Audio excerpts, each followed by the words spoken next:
அல்ஹம்துலில்லா அஷ்ஹது அல்லா இலாஹா இல்லல்லா வஹதஹு லா ஷரீக லஹு. அல்லாவோட மாபெரும் கிருபையால் நம்ம வணக்கத்துக்குரியவர் அல்லாஹ் மட்டும்தான் அப்படின்னு நம்ம நம்பிக்கை கொண்டிருக்கோம். இது அல்லாஹ் நம்ம மேலும் புரிஞ்ச மாபெரும் கருணையாக இருக்குது. இன்ஷா அல்லாஹ் இதுக்கு அல்லாஹ்க்கு நம்ம அதிகமாக நம்ம நன்றி செலுத்திப்போம். நம்ம மார்க்கத்தின் ஒரே மூலாதாரமாக குரான் மட்டும்தான். அல்லாஹ் முகமது நபிக்கு வெளிப்படுத்தின அந்த இறுதி வேதமான குரான் மட்டும்தான் மார்க்கத்தின் ஒரே மூலாதாரம் அப்படின்னு நம்ம அல்லாஹ்வோட மாபெரும் கருணையால் அதை நம்ம நம்பிக்கை கொண்டு அதை படித்து புரிஞ்சு செயல்படுத்திட்டு வரோம். இதுக்கு அல்லாஹ்க்கு நம்ம அதிகமாக நன்றி செலுத்துவோம். இப்படிப்பட்டவங்க தான் அறிவாளி அப்படின்னு சொல்லிட்டு அல்லாஹ் குரானில் சொல்லியிருக்காங்க.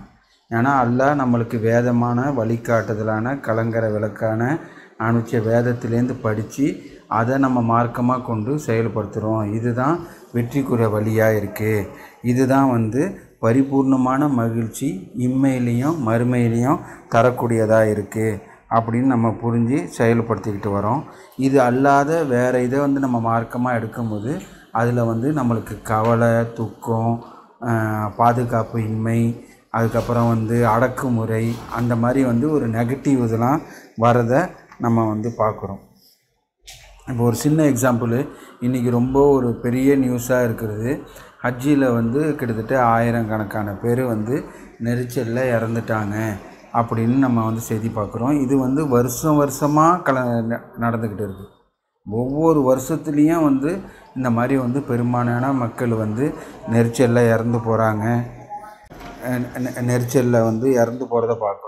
ஆனால் குரானில் நம்ம பார்க்கும்போது மார்க்கத்தில் உள்ள ஹஜ்ஜின்னு உள்ளதை நம்ம பார்க்கும்போது அல்லாஹ் நம்மளுக்கு கிளியராக சொல்லியிருக்காங்க. ஹஜ்ஜுடைய மாதங்கள் 4 இருக்குது அப்படின்னு சொல்லிட்டு, துல்ஹஜ்ஜிலேருந்து தொடர்ந்து வர 4 மாதம் அப்படின்னு சொல்லிட்டு நம்ம குரானை நம்ம ஆராய்ந்து பார்க்கும்போது அல்லாஹ் நம்மளுக்கு ஈஸியாக விளக்கி கொடுக்குறாங்க. இந்த 4 மாதத்தில் நம்ம ஹஜ்ஜி செய்யும்போது இப்படிப்பட்ட ஒரு நெரிச்சல் வராது. கோடிக்கணக்கான மக்கள் ஒரே அந்த 10 நாளுக்குள்ளே போய் அங்கே போகும்போது அங்கே ஒரு நெரிச்சலில் மக்கள் அவதிப்படுறதை நம்ம பார்க்குறோம். அதுக்கப்புறம் மற்ற நிறைய பிரச்சனை ஒன்று ஒன்றா நம்ம சொல்லலாம். நேற்று கூட அதில் பேசும்போது சொன்னாங்க, இமிக்ரேஷனில் பெரிய கியூவு, டாய்லெட்டு, அதுக்கப்புறம் மற்ற ஹாஸ்பிட்டல், இதுக்கு எங்கே போனாலும் பெரிய கியூ இருக்குது, பெரிய சங்கடம் இருக்குது.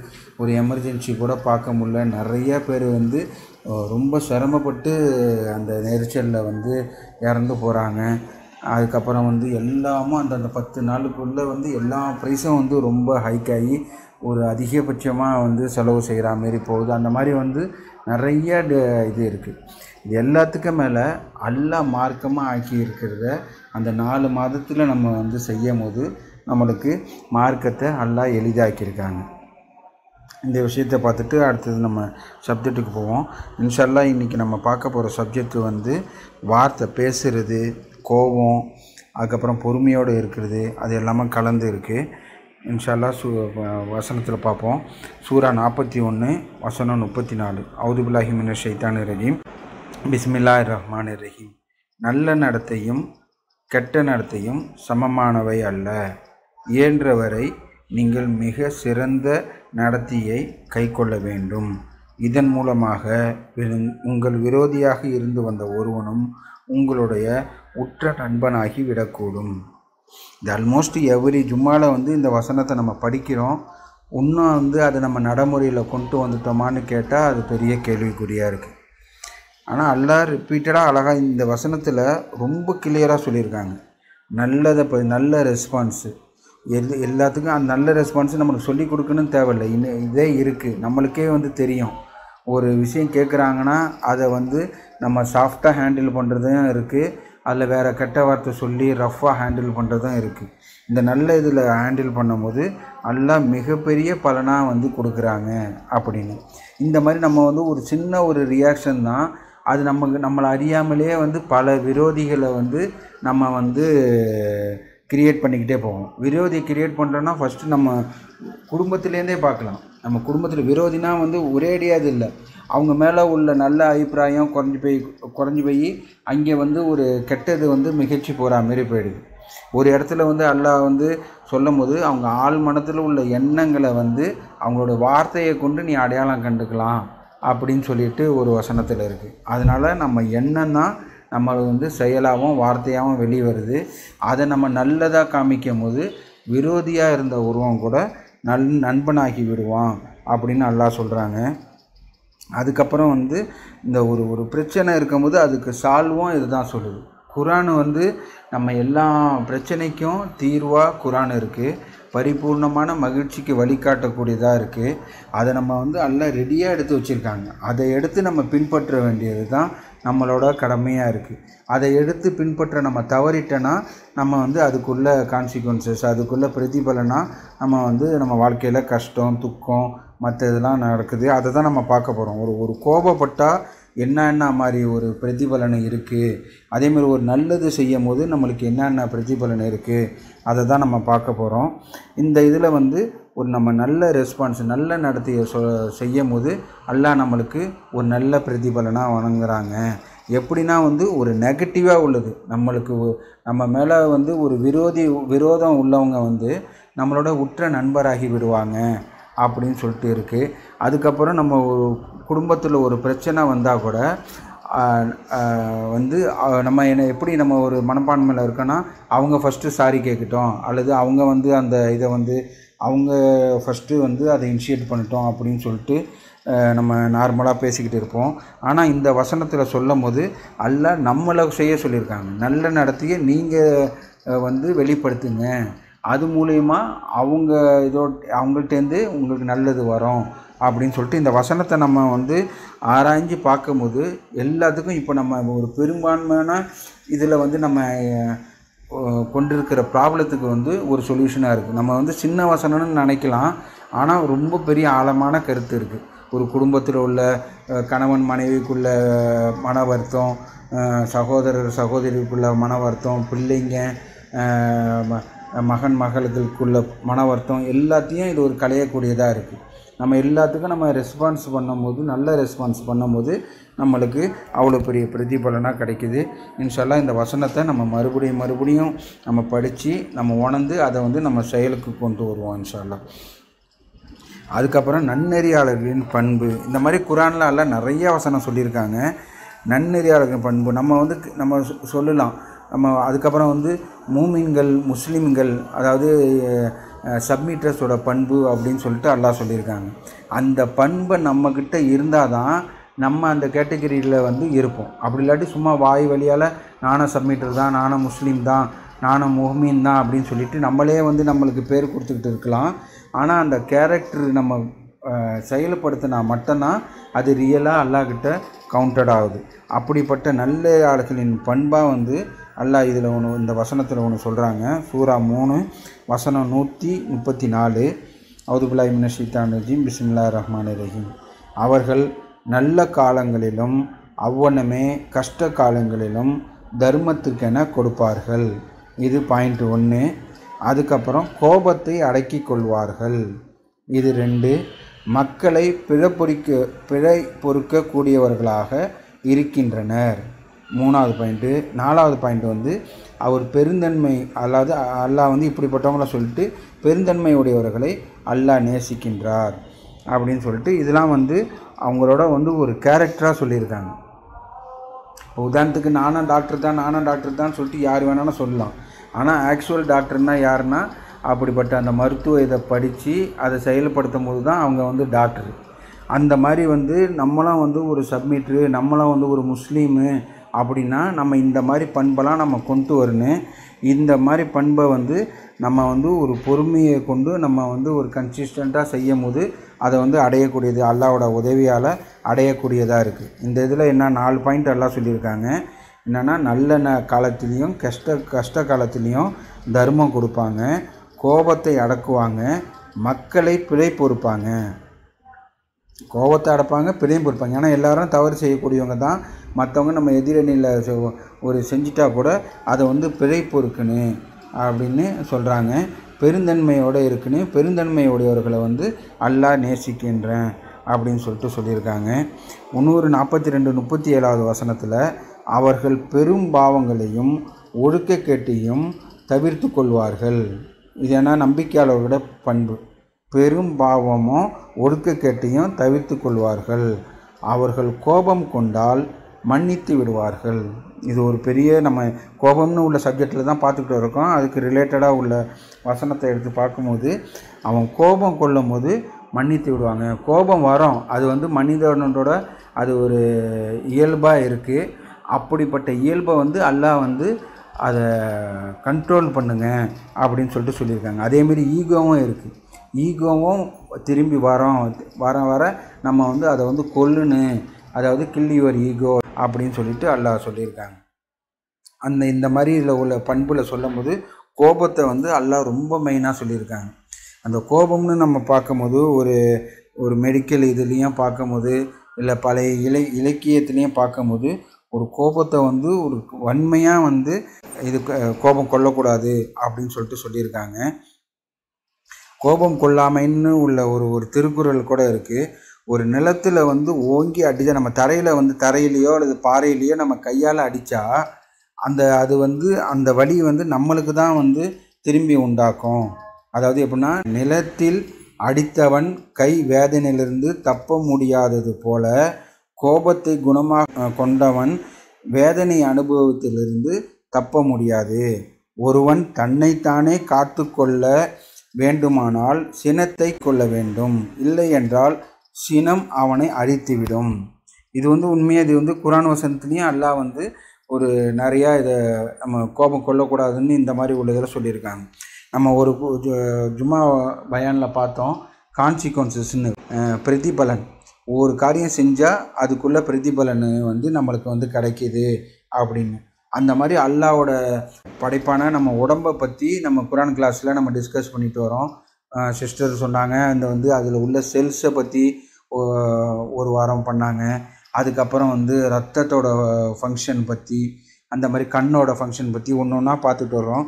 அந்த மாதிரி நம்ம உடம்புல ரொம்ப ரொம்ப மெயினான உள்ளது ஹார்மோன்ஸ் அப்படின்னு இருக்குது. அது நம்ம ஒவ்வொரு செயலும், அதை நம்ம திங்கிங் ஹார்மோன்ஸ் எப்படின்னா நம்ம அந்த திங்க் பண்ணும்போதே அதுக்குள்ளே ஹார்மோன்ஸ் நம்மளுக்கு சுரக்குது. அல்லாஹ் அப்படி அனுப்பிச்சி வச்சுருக்காங்க. அதில் தான் அல்லாஹ் கெட்ட எண்ணம் கொள்ளாதங்க, பொறாமை கொள்ளாதங்க அப்படின்னு. ஏன்னா பொறாமை கொண்டா, கெட்ட எண்ணம் கொண்டா, சந்தேகம் கொண்டாலாம் நம்ம தோற்றம் வெளியில் தெரியாது. நம்ம ஃபேஸ் அதே மாதிரி தான் இருக்கோமா வெளியிலேருந்து பார்க்கும்போது. இதெல்லாம் அல்லாஹ் ஒரு உள்ளுக்குள்ளே நடக்கிறத அப்படி செய்யாதங்க அப்படின்னு. கெட்ட எண்ணம் கொள்ளாதுங்க, கோபம் கொள்ளாதுங்க, சந்தேகம் கொள்ளாதுங்க, பிறரை தப்பான நோக்கத்தில் பார்க்காதங்க, அதுக்கப்புறம் புறம் பேசாதுங்க. புறம் பேசுறதுலாம் வெளிப்படையாக உள்ளது. இந்த மாதிரி உள்ளதெல்லாம் செய்யும் போது நம்ம உடம்புக்குள்ளே ஒரு கெட்ட ஹார்மோன்ஸ் சுரக்குது. அதன் மூலியமாக நம்ம ஒரு கெட்ட எண்ணம் கொண்டு கெட்ட ஹார்மோன்ஸ் சுரக்கும் போது அதன் மூலியமாக நம்மளுக்கு அவுட்புட்டு நல்லதாகவே இருக்காது.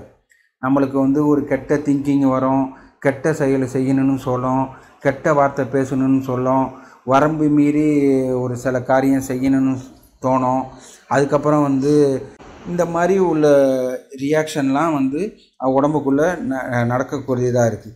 அதாவது முகத்தின் சிரிப்பையும் மனதில் மகிழ்ச்சியையும் கொன்றுவிடும் கோபத்தை விட பெரிய பகை உண்டா அப்படின்னு. ஆனால் அந்த கோபம் கொள்றதுனால நம்ம முகத்தில் உள்ள சிரிப்பு போயிடும். அதை நம்மளுக்குள்ளேயே நம்ம அனுபவிப்போம். இப்போ நான் கோபம் கொள்ளும் போது பார்த்தேன்னா எனக்கு முகத்தில் சிரிப்பு இருக்காது, மனசில் மகிழ்ச்சி இருக்காது. ஒரு காலையில் எந்திரிச்சோன்னே ஏதாவது ஒரு விஷயத்துக்கு கோவப்பட்டுட்டேன்னா அந்த கோபத்தோட ரியாக்ஷன் அப்படியே கண்டினியூவாக ஆகிக்கிட்டு இருக்கும். அதை நம்ம வண்டியை எடுத்துகிட்டு போகும்போது அந்த டிராஃபிக்கில் அந்த கோபத்தை காமிப்போம், ஆஃபீஸில் போய் கோபத்தை காமிப்போம், அதன் மூலியமாக சில மிஸ்டேக் ஆகும், கூட ஒர்க் பண்ணுறவங்கள்ட்ட அந்த கோபத்தை காமிப்போம். அந்த மாதிரி அது ஒரு செயினாக ஒரு தப்பான இதில் ஆரம்பிக்கும் போது ஒரு செயினான்னு இது ஆரம்பிக்குது. எல்லாத்துக்கும் மேலே அந்த உள்ளுக்குள்ளே அந்த கெட்ட ஹார்மோன்ஸ் சுரக்கிறதுனால நம்மளுக்கு அவுட்புட்டும் ஒரு கெட்டதாக வரக்கூடியதாக இருக்குது அப்படின்னு உள்ளதை பார்க்குறோம். சூரா 5 வசனம் 100. அவுது பில்லாஹி மினஷ் ஷைத்தானிர் ரஜீம். பிஸ்மில்லாஹிர் ரஹ்மானிர் ரஹீம். பிரகடனப்படுத்துவீராக, கெட்டவற்றை மிகை உம்மை கவர்ந்த போதிலும் கெட்டவையும் நல்லவையும் சமமாக மாட்டாது. அறிவுத்திறன் உடையவர்களே, நீங்கள் வெற்றியடையும் பொருட்டு கடவுளை பக்தி கொள்ள வேண்டும். கெட்டவை நம்மளுக்கு எவ்வளோ நல்லதாக காமிச்சானோ கெட்டதை நல்லதும் சமமாகாது. நம்ம போன வாரத்துக்கும் 2 வாரத்துக்கு முன்னாடி பார்த்தோம், சமம் அல்லன்னு உள்ளதில்.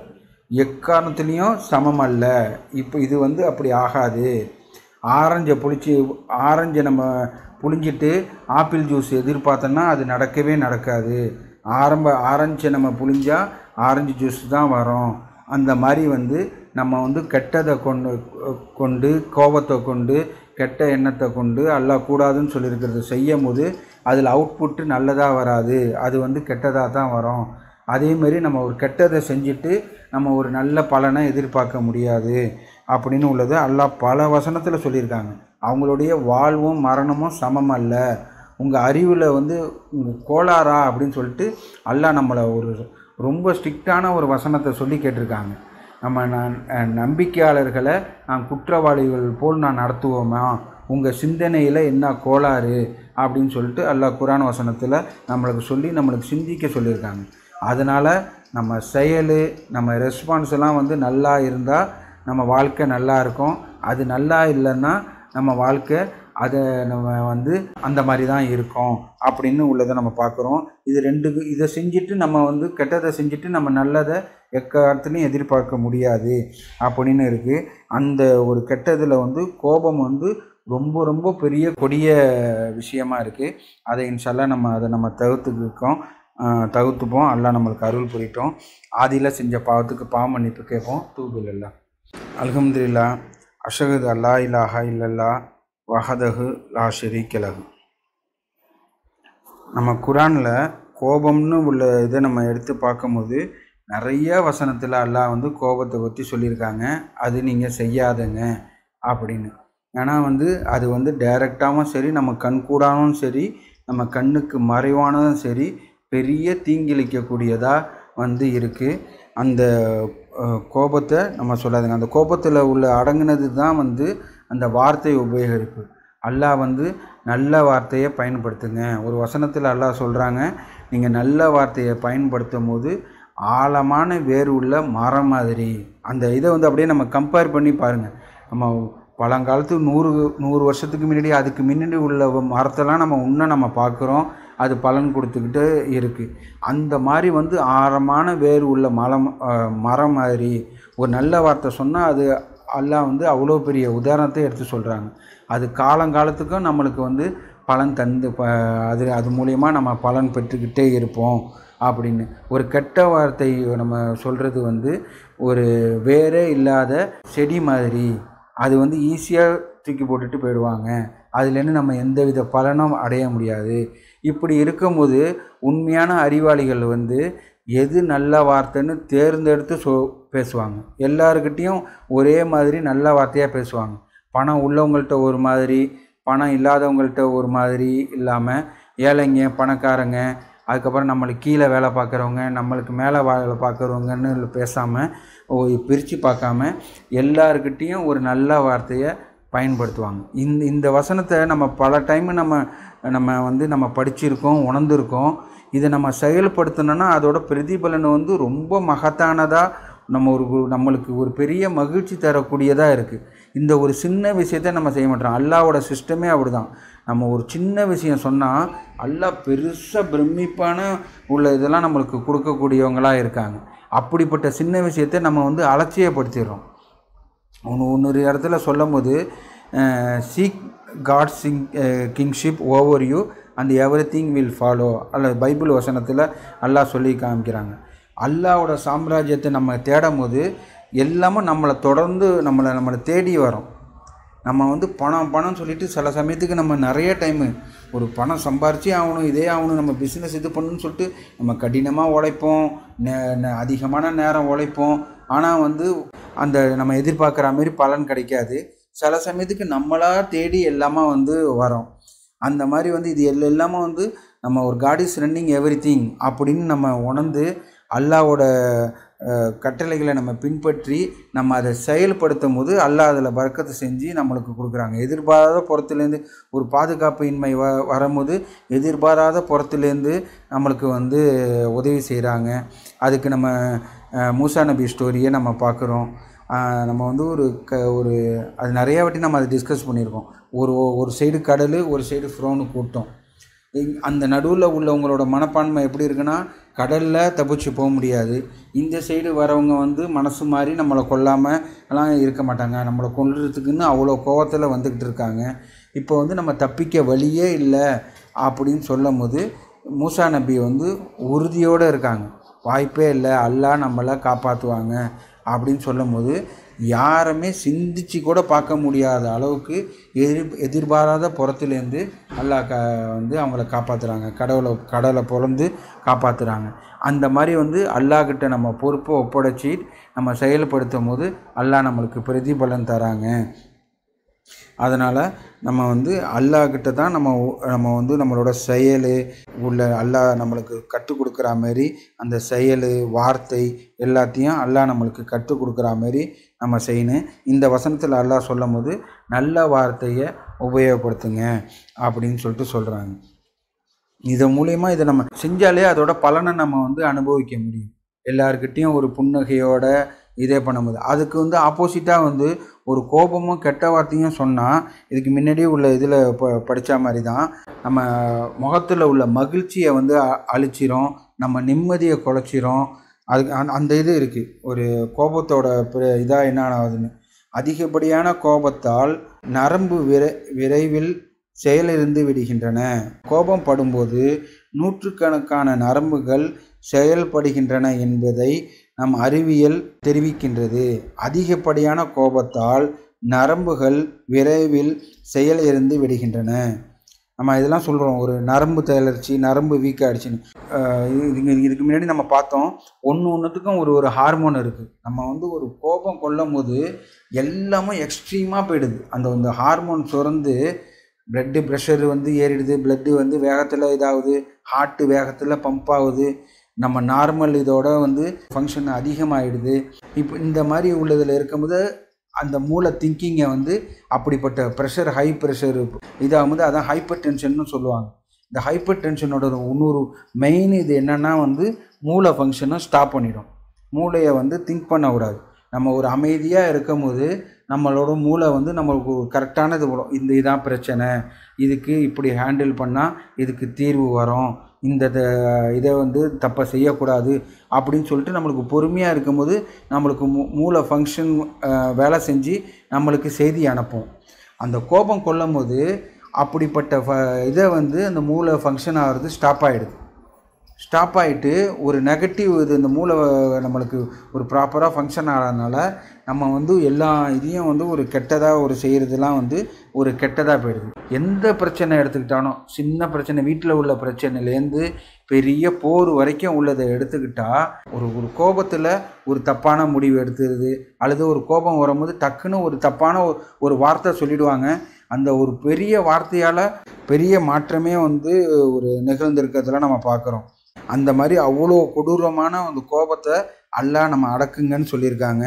இது மூலயமா நம்மளுக்கு வந்து உள்ளுக்குள்ளேயும் நல்ல மாற்றங்கள் வருது, வெளியிலையும் நல்ல மாற்றங்கள் வருது. என்னத்த கோபத்தை அடக்கிறது மூலியமா அப்படின்னு. அதுக்கப்புறம் வந்து அது வந்து நம்ம மூளையை வந்து தாக்குது, எதிர்மறையான எண்ணங்களை வந்து ஏற்படுத்துது அப்படின்னு பார்க்குது. நம்ம கட்டுப்பாட்டை மீறுது, மூளை வந்து வேலை செய்யாமல் போயிடுது. அது மூலயமா ஆக்சிடெண்ட் ஆகுது, வார்த்தை மீறுது, அதுக்கப்புறம் வந்து ஒரு கை கலப்பு வருது, டபார்னு நம்மளை அறியாமலே வந்து கை நீட்டிடுவோம், அதுக்கப்புறம் வந்து வார்த்தையை மீறி பேசிடுறோம். இந்த மாதிரி உள்ளது. இந்த மாதிரி கோபத்தை அல்லாஹ் வந்து அடக்கிறதுக்கு பல வழிமுறை சொல்லியிருக்காங்க. அல்லாஹ்வை நினைவு கொள்ளுங்க, அல்லாஹ்வை நினைவு கூறுவது மூலியமாக மட்டும்தான் மனம் வந்து சாந்தி அடையுது. நீங்கள் காலையிலையும் மாலையிலையும் அல்லாஹ்வை நினைவு கூறுங்க. எப்படி மேலதிகமான நன்மை அடையிறதுக்கு வந்து இரவு நேர தனிமையில் அல்லாஹ்வை திக்ர் பண்ணுங்க அப்படின்னு சொல்லியிருக்காங்க. இதெல்லாம் நம்ம செய்யும் போது நம்மளுக்கு ஒரு பெரிய இதாக இருக்குது. நம்ம ஒரு கோபத்தால் ஃபுல் இரவுனா தூங்காமலாம் இருந்திருக்கோம், நேரத்தை கடிச்சிக்கிட்டு டென்ஷனில் கோபத்தில் அந்த மாதிரிலாம் இதாக இருந்திருக்கும். இதுக்கு ஆப்போசிட்டாக அல்லாஹ் வந்து நம்மளுக்கு சொல்கிறாங்க, ஒரு தனிமையில் கொஞ்ச நேரம் நீங்கள் அல்லாஹ் நினைவு கூர்ந்தாங்கன்னா அந்த இது எல்லா சுச்சுவேஷனும் மாறி ஒரு நல்ல இதாக நம்மளுக்கு அமையிறதுக்கு இருக்குது. அந்த மாதிரி நம்ம தனிமையில் நம்ம திக்ர் பண்ணும் போது, எல்லாரோட சேர்ந்து நம்ம திக்ர் பண்ணும் போது, அல்லாஹ்வோட வசனத்தை நினைவு கூறும் போதெல்லாம் இந்த கோபத்தை நம்மளுக்கு ஒரு அடக்கிறதுக்கு உள்ள நம்மளுக்கு இது நம்ம சொல்கிறோம், நம்ம கோபத்தை அடக்குங்க, ஈகோவை கொல்லுங்கன்னு சொல்கிறோம். அது அந்த சுச்சுவேஷன் வரும்போது நம்ம அது வந்து ஒரு பெரிய போராக இருக்கும், ஒரு ரியல் போர் மாதிரி.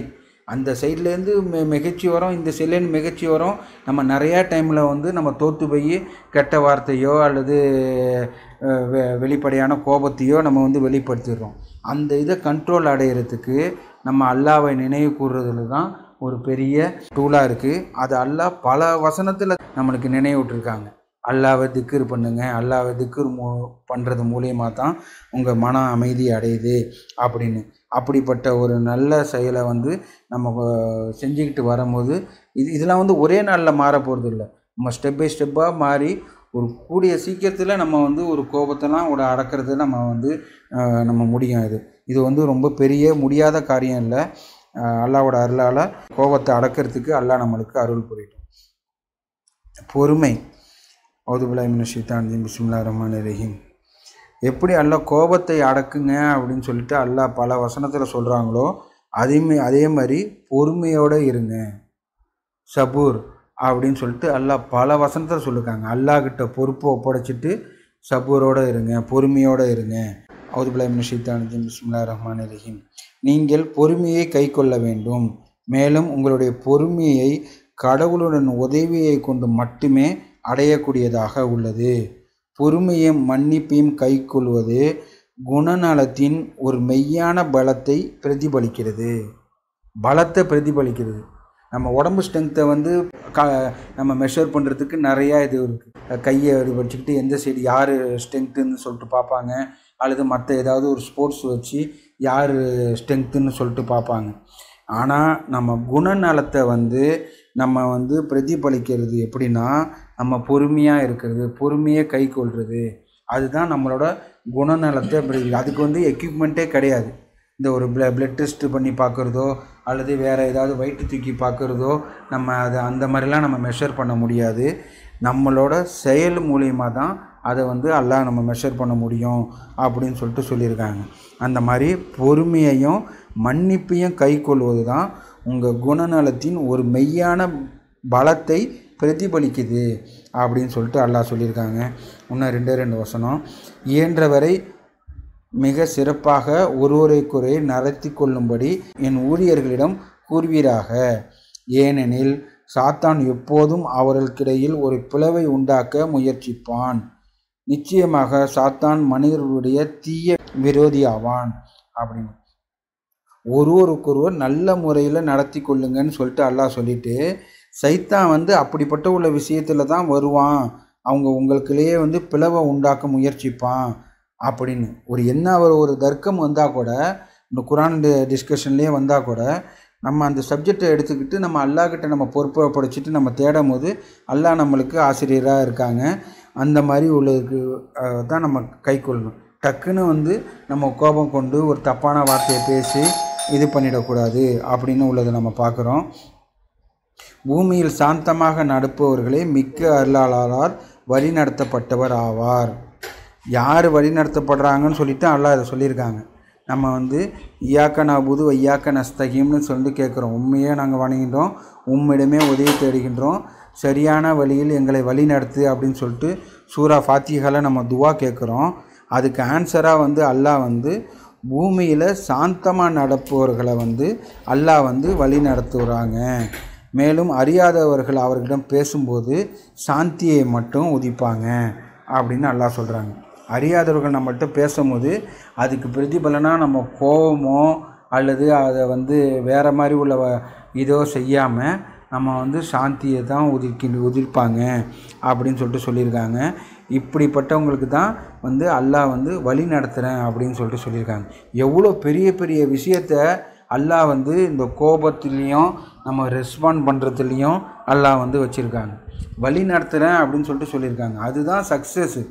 நம்ம ஒரு இடத்துக்கு போகணுன்னா ஒரு கரெக்டான வழியில் போனால் தான் அந்த இடத்துக்கு போக முடியும். அப்படிப்பட்ட வழி நம்மளுக்கு வந்து எய்மு வந்து நம்மளுக்கு சொர்க்கம், அல்லாவோட சாம்ராஜ்யத்தில் நம்ம மறுபடியும் போகணும், அதுதான் நம்மளோட எய்மு. அப்படிப்பட்ட வழியை வந்து அல்லாஹ் இந்த மாதிரி ஒரு சின்ன சின்ன செயலை செய்ய முடியுமா, அவங்கள வந்து வழி நடத்துகிறேன் அப்படின்னு சொல்லிட்டு சொல்லியிருக்காங்க. அதனால் எதையும் நம்ம வந்து சின்னதாக நினைக்காம நம்ம ஒரு சின்ன சின்ன இதில் நம்ம ஒரு சின்ன பிள்ளைகிட்ட நம்ம பேசுகிறதுலேருந்து ஒரு நல்ல வார்த்தையை உதித்து ஒரு நல்ல இதை நம்ம ரெஸ்பாண்ட் பண்ணும்போது அதுக்கு நம்மளுக்கு ஒரு பெரிய பிரதிபலனாக நம்மளுக்கு அல்லாஹ் வச்சுருக்காங்க. இன்ஷா அல்லாஹ் அதை நம்ம செயல்படுத்துவோம். அல்லாஹ்க்கு நம்ம நன்றி செலுத்திக்கிட்டு இப்படிப்பட்ட நல்ல பண்புகளை அல்லாஹ் நம்மளுக்கு கொடுத்து இம்மையிலையும் மறுமையிலையும் வெற்றி பெறத்துக்கு அல்லாஹ் அருள் புரியட்டும். தொழுகை நிலைநாட்டுவோம். வக்கீமுஸ்ஸலாம்.